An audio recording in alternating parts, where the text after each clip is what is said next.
वालेकुम वरहमतुल्लाहि वबरकातुहू। तो बच्चों, आज सब्जेक्ट साइंस में हम देखेंगे कि आज हमें क्या पढ़ना है। देखिए, आज हमें चैप्टर नंबर 10 जो है रेस्पिरेशन इन ऑर्गेनिजम्स जो है, उसमें हमें लेक्चर सेकंड है हमारा। आज जो टॉपिक रहेगा वो रहेगा ब्रीदिंग, यानी सांस लेना और एनर्जी हासिल करना। तो पिछले लेक्चर में हमने डेफिनेशन पढ़ी, ब्रीदिंग क्या होती है। पहले रेस्पिरेशन क्या होता है। Respiration is a process due to which we break down the food, energy rich food, और उसमें से एनर्जी निकलती है और कार्बन डाइऑक्साइड और वाटर निकलता है रेस्पिरेशन में, जिसको एरोबिक रेस्पिरेशन कहते हैं। एनारोबिक रेस्पिरेशन में ऑक्सीजन के बगैर ही ब्रेक डाउन ऑफ फूड होता है तो एनर्जी निकलती है। नाउ ब्रीदिंग अगर हम देखें, ओनली ब्रीदिंग, तो ब्रीदिंग क्या है actually, it's intake of air, intake of oxygen and release of carbon dioxide. तो आज हम देखें ब्रीदिंग क्या होती है और कितनी, how many times does a human being breathe पर मिनट।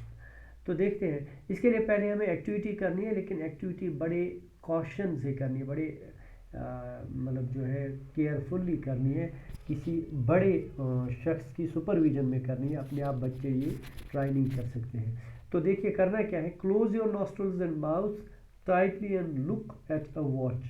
तो अपने नाक को और अपने मुंह को बंद करना है कुछ टाइम के लिए और घड़ी की तरफ देखना है, देखते रहना है। What did you feel after some time, कुछ देर पर देखेंगे, कुछ देर के बाद हम क्या देखेंगे, after some time we would feel a bit of choked, हमें वो घुटन सी महसूस होगी। हम क्या, जो हमारे ऐसे लगेगा जैसे हमारा दम घुटने लगा है। तो वजह क्या है, देखिए ये हमें, this is how we have to do, we have to close our nostrils and mouth. तो ये एक्टिविटी है। तो इसके लिए हमें क्या करना, how long were you able to keep हम अब ये जो रिकॉर्ड करना है कितनी देर तक हमने सांस को रोके रखा। जनरली जो है माउथ और नॉस्ट्रल क्लोज करके हम ये एक्टिविटी कर सकते हैं। Now note down the time for which you could hold your breath, कितनी देर तक हम सांस को रोक सकते हैं। जनरली एक ये देखा गया है, person can hold his breath for about 30 seconds up to 2 minutes. Generally हम क्या देखते हैं कि 30 सेकेंड से 2 मिनट तक एक इंसान अपनी सांस को रोक सकता है। अब आपने देखा होगा योगा करने वाले या बाकी लोग जो हैं, या एथलीट्स हैं, या स्पोर्ट्स पर्सनस हैं, या जिमनास्टिक्स जो प्लेयर करते हैं, या क्या नाम इनका, योगा वगैरह करने वाले जो हैं, वो ज़्यादा देर तक सांस को रोक सकते हैं। क्योंकि इसके लिए क्या चाहिए, एक तो ओवरऑल हेल्थ ज़रूरी है। ओवरऑल हेल्थ का मतलब कोई lung infection, lung problem, breathing problem, ये सब नहीं होना चाहिए। हार्ट प्रॉब्लम, कोई ऐसी चीज़ नहीं होनी चाहिए। दूसरा जो है, एक इंसान जब प्रैक्टिस करता है तो उसकी ब्रीदिंग ये वो ज़्यादा देर तक अपनी ब्रेथ को, सांस को रोक के रख सकता है। लेकिन जनरली यही देखा गया है कि आमतौर पर 30 सेकंड से 2 मिनट तक जो है हम अपनी सांस को रोक सकते हैं। चलिए, now so we come to know that we can not survive for long without breathing. तो हमने ये चीज़ हमने समझ ली कि हम अगर हम सांस को रोके रखें, हम जिंदा नहीं रह सकते। ज़्यादा देर हम जिंदा रह ही नहीं सकते जब हम ब्रीदिंग को स्टॉप करें, जब हम सांस को रोक के रखें।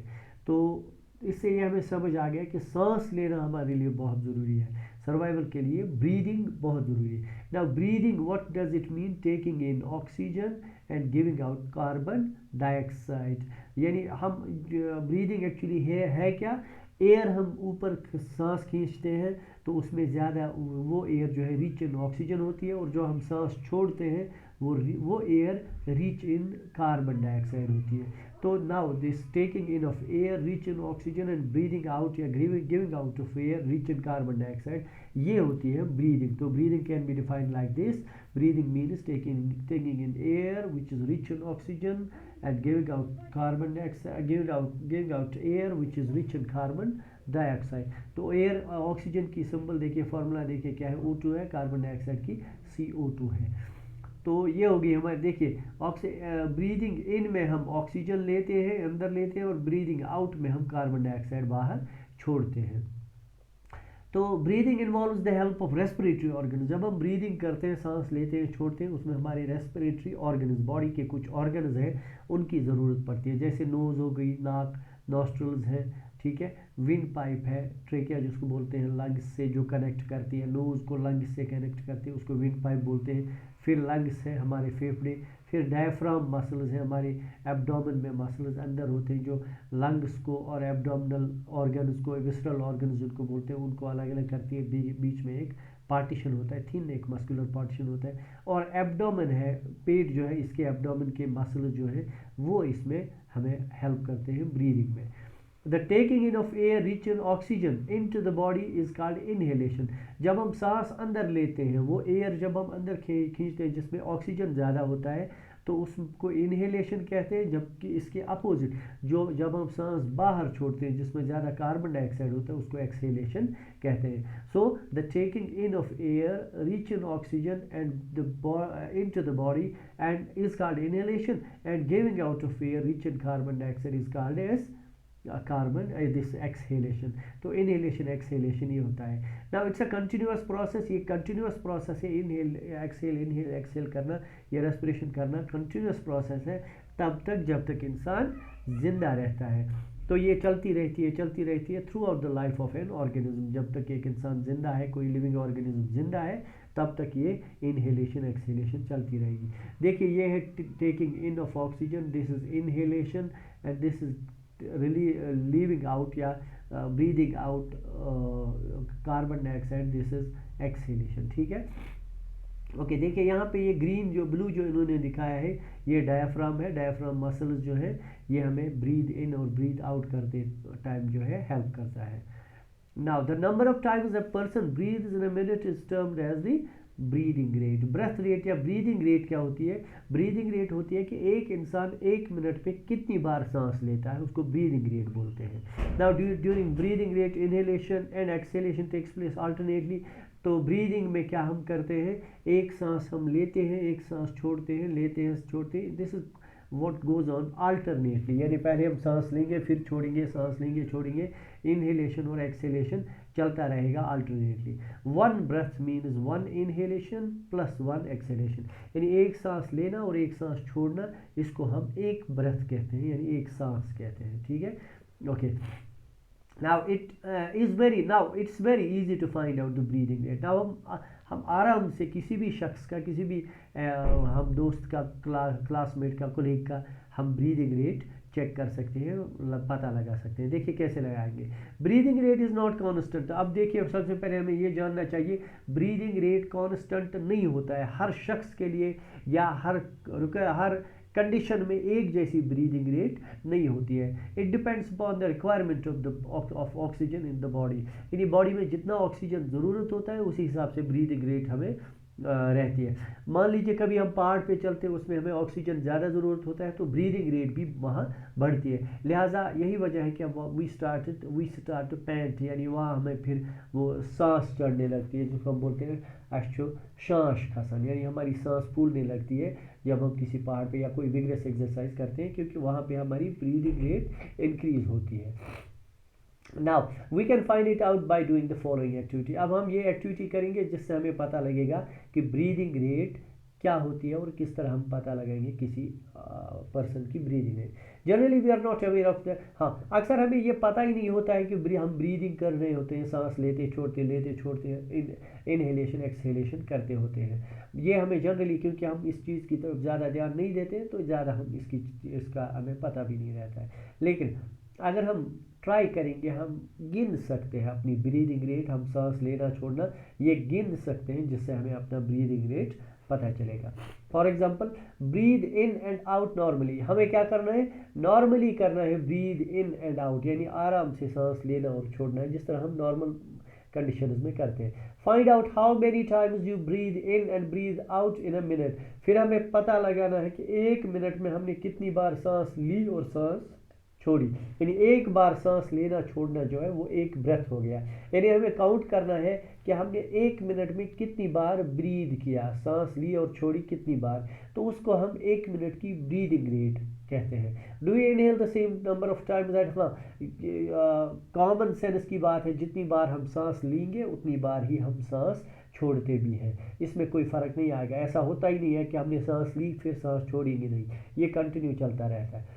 Now count the breathing rate, अब हमें ब्रीदिंग रेट काउंट करनी है, नंबर ऑफ ब्रेथ्स पर मिनट, यानी कितनी बार हमने सांस ली 1 मिनट में, जिसको हम ब्रीदिंग रेट कहते हैं। कैसे करना है, पहले तो आराम से बैठ के वो काउंट करेंगे, फिर हम ब्रिस्क वॉक करेंगे, थोड़ा टहलते रहेंगे, चहलकदमी जिसको बोलते हैं वो करते रहेंगे, फिर उसको नोट करेंगे, फिर आफ्टर रनिंग दौड़ लगाएंगे, उसको भी हम काउंट करेंगे। फिर ये हमें जो है ये पूरी ब्रीदिंग रेट रिकॉर्ड करनी है और एक कंप्लीट जो है एक टेबल बन जाएगा हमें हमारा। फिर हमें एक और करना है एट कंप्लीट रेस्ट, जब हम आराम से रेस्ट कर रहे होंगे तो उस टाइम भी ब्रीदिंग रेट हमारी जो है वो हमें काउंट करनी है। नाउ अरेंज दिस, ये जो पूरा रिजल्ट हमारा है ये हमें एक टेबल में अरेंज करना है कि किस कंडीशन में हमारी क्या ब्रीदिंग रेट थी, किस पोजीशन में हमारी क्या ब्रीदिंग रेट थी। तो ये हम जो है फिर एक कंपेयर करेंगे, जैसे हम यहाँ देखते हैं, यहाँ पे देखिए हम ऐसे लिखेंगे नेम ऑफ द क्लासमेट, यहाँ लिखेंगे ब्रीदिंग रेट ये है, नॉर्मल में कितना हमने 1 मिनट में ब्रीथ किया, ब्रिस्क वॉकिंग में कितना किया, रनिंग में कितना किया और रेस्ट में हमने कितना किया। तो ये हम जो है काउंट करेंगे, फिर हम इस टेबल में भर देंगे। When a person needs extra energy, जब किसी आदमी को एक्स्ट्रा, किसी शख्स को एक्स्ट्रा एनर्जी चाहिए होती है, ही और शी ब्रीथ्स फास्टर, तो उस कंडीशन में वो ज़्यादा तेज़ सांस लेता है, ब्रीथ फास्ट करता है। जैसे हम क्रिकेट खेलेंगे तो ज़्यादा ब्रीथ फास्ट करेंगे, किसी पहाड़ पे चढ़ेंगे तो ज़्यादा ब्रीदिंग फास्ट करेंगे, रेट ऑफ ब्रीदिंग फास्ट हो जाएगी। हम सीढ़ी चढ़ते हैं, जीने चढ़ते हैं, ह्योर खासा बोन वासान चेस, इसमें ब्रीदिंग फास्ट हो जाएगी। So as a result more oxygen is supply to our cells, इससे ये होता है कि हमारी सेल्स को ऑक्सीजन ज़्यादा मिलता है और हमारे जो है क्योंकि हमारी सेल्स को ज़्यादा एनर्जी मिले, ऑक्सीजन मिलेगा तो ऑक्सीजन ये एनर्जी भी ज़्यादा मिलेगी क्योंकि ग्लूकोज ब्रेक डाउन ज़्यादा होगा। Now it speeds up the break down of, हाँ जब ऑक्सीजन ज़्यादा मिला हमारी सेल्स को, जो हमारी सेल्स में फूड था ब्रेक डाउन, उसका फूड का ब्रेक डाउन भी ज़्यादा तेज़ होगा और हमें एनर्जी भी ज़्यादा मिलेगी क्योंकि उस काम के करने के लिए हमें एनर्जी ज़्यादा मिलती है। नाउ यही वजह है यहाँ, अब हम एक चीज़ समझते हैं, ज़्यादा मेहनत, ज़्यादा काम के लिए ज़्यादा एनर्जी चाहिए, उस एनर्जी के लिए फूड चाहिए, उस फूड को ब्रेक डाउन करने के लिए ऑक्सीजन चाहिए। लिहाजा अब हम जब हम कभी कोई फिज़िकल एक्टिविटी करते हैं, कोई मेहनत वाला काम करते हैं, उसके बाद हमें भूख महसूस होती है। वो वजह ये है क्योंकि फूड, उस एनर्जी को, उस काम को करने के लिए फूड ज़्यादा चाहिए होता है। नाउ ये देखा गया है कि ऑन एन एवरेज एक ह्यूमन बीइंग 1 मिनट में लगभग 15 से 18 टाइम्स ब्रीथ करता है, या हम ये कह सकते हैं the normal breathing rate of a man is 15 to 18 times. आप गिन भी सकते हैं 15 से 18 टाइम्स जो है एक ह्यूमन बीइंग, एक इंसान जो है, नॉर्मल इंसान जो है ब्रीथ करता है, एक एडल्ट इंसान ब्रीदिंग करता है। जनरली देखा गया है कि यूजुअली 16 टाइम्स ब्रीथ करता है 1 मिनट में। Now during heavy exercise the breathing rate increase, कुदरती बात है कि ये जो है हैवी एक्सरसाइज में ब्रीदिंग रेट इंक्रीज हो जाएगी, ये 25 मिनट्स तक, 25 टाइम्स पर मिनट तक बढ़ जाएगी। अब जो है during exercise not only do we breathe fast we also take, हाँ जब हम एक्सरसाइज करते हैं एक तो हम जल्दी जल्दी सांस लेते हैं, दूसरा हम डीप ब्रेथ्स भी लेते हैं, यानी लंबी लंबी सांसें। एक तो 1 मिनट में ज़्यादा सांसें लेंगे, दूसरा हम लंबी लंबी सांसें लेंगे ताकि ऑक्सीजन ज़्यादा से ज़्यादा बॉडी को सप्लाई हो जाए। Now when you feel drowsy, हाँ स्लोज डाउन, ड्राउजी, जब हम ड्राउजी फील करते हैं यानी जब हमें वो नींद सी आने लगती है, तो उस कंडीशन में क्या होता है, उस कंडीशन में ये होता है कि हमारी ब्रीदिंग रेट स्लो हो जाती है। जब ब्रीदिंग रेट स्लो हो जाएगी, नॉर्मल सी बात है, बॉडी को ऑक्सीजन कम मिलता है उस कंडीशन में। नाउ ये जो ब्रीदिंग रेट है it depends on body size mostly, generally ये जो है बॉडी साइज पे डिपेंड होता है। जितना एनिमल ज़्यादा बड़ा होगा उतना उसका ब्रीदिंग रेट कम होगा, ये देखा गया। फॉर एग्जांपल यहाँ देखिए एक न्यू बॉर्न बेबी जो होता है, जो नवजायद बच्चा होता है, उसकी breathing rate 30 to 60 times per minute होती है, यानी वो 1 मिनट में 30 से 60 टाइम्स तक सांस लेता है, 30 to 60 टाइम्स पर मिनट। जबकि एडल्ट में देखें तो यही 15 to 18 टाइम्स या जनरली 16 टाइम्स पर मिनट होता है। देखिए पहले 30 to 60 टाइम्स होता है। अब जब ये न्यू बॉर्न बेबी जितना बढ़ता ऊपर ग्रोथ हो जाएगी उसको, तो उसकी ब्रीदिंग रेट जो है धीरे धीरे कम होती जाएगी। इसी तरह देखिए रैट जो है, स्मॉल साइजेड एनिमल रैट, ये 85 टाइम्स 1 मिनट में सांस लेता है। एलिफेंट एक लार्ज साइजेड एनिमल है, ये only 4 to 12 times per minute breathe करता है। Okay, now we can say in which activity the rate of breathing will be slowest। and देखिए अब यहाँ पे एक एक्टिविटी चार्ट है, देखिए यहाँ पे एक एक्टिविटी चार्ट है, एक आदमी सोया हुआ है आप यहाँ पे देखिए, एक आदमी चल रहा है, एक लेडी काम कर रही है, एक स्टूडेंट पढ़ रहा है, एक और बंदा जो है वो सीढ़ियाँ चढ़ रहा है, दूसरा एक लड़की है वो खेल रही है। इसमें आपको बताना है कि सबसे कम ब्रीदिंग रेट किस कंडीशन में होगी और सबसे ज़्यादा ब्रीदिंग रेट किस कंडीशन में होगी। देखिए ये बंदा जो है ये सोया हुआ है, कॉमन सी बात है, इसमें सबसे कम ब्रीदिंग रेट होगी, इसको हम नंबर 1 कहेंगे। इसके बाद देखिए ये लड़का पढ़ रहा है आराम से बैठा हुआ, तो इसको दो सीरियल नंबर 2 देंगे, ये इसके थोड़ा अलावा ब्रीदिंग रेट इसकी होगी। अब देखिए ये लेडी जो है काम कर रही है, इसको ब्रीदिंग रेट 3 होगी, थोड़ा उनसे ज़्यादा होगी। फिर जो है 4 ये वॉकिंग कर रहा है, ब्रिस्क वॉकिंग आराम से चल रहा है। फिर 5 ये सीढ़ी चढ़ रहा है, और ये 6 ये खेल रही है ये लड़की, तो सबसे ज़्यादा ब्रीदिंग रेट फास्ट इस लड़की की होगी। तो आज के लिए इतना ही। Thanks for watching, thank you very much.